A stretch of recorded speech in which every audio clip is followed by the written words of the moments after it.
Good morning, everybody. Mike Vacchi, Princetontrader.com, here with your Thursday morning pre-market webcast. Okay, so just a quick recap of what we talked about yesterday. When we talked yesterday, price had started to break above the green line here, the daily mid-band, which had acted as resistance for the majority of the last 6 to 7 sessions.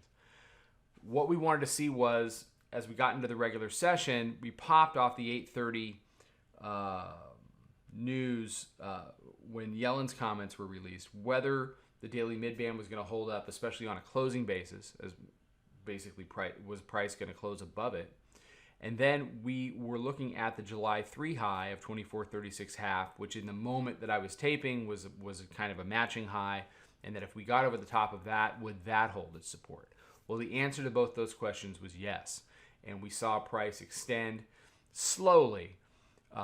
It was a day for the brokers. They whipped everybody up, they whipped everybody back, and they just kind of slow-blooded up at the end of the day. We ended up long 39.5, right around noontime, and we were in it the majority of the afternoon, but it never really went anywhere. Now, you've had a move up as high as 46.5 in the overnight. You've got the upper band sitting there basically at 49.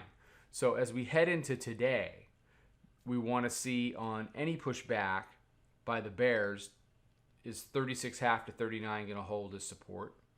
If the answer to that question is yes, then the all-time high there, the 24.51.5, is probably not going to survive the week.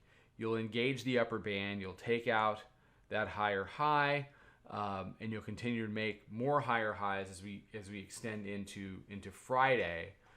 Things could get fairly directional. I'm not sure you're going to get a gigantic blast off, but if the bears have lost now what had been holding this in, the daily mid-band. So we shift, our baseline assumption shifts from sell rallies to buy dips. Buying dips worked yesterday, even though it was a very narrow range, very whippy environment, once you got past the whole Yellen pop. What I would expect to see today, it was some kind of a morning dip. You see the dip buyers come in. They're going to buy it. The issue is, what are the bears going to do after they buy it? Are they going to knock it down, create a lower low, or are the bulls going to do their thing and you're going to see a steady grind up through the course of the day? In my opinion, what I want to see is, do we close the day above 36.5? Do we threaten the all-time high? If we break above the all-time high, can we close above the all-time high?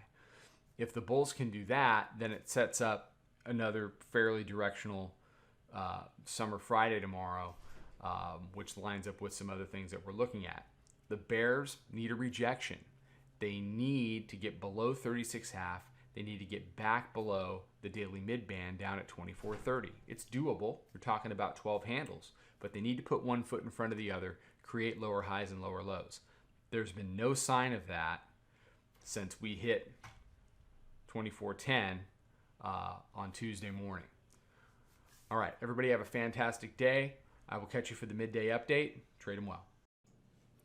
Follow us over on Twitter, Instagram, and Snapchat at Princeton Trader. Check us out on Facebook and join us for a free trial at www.princetontrader.com. Trade them well.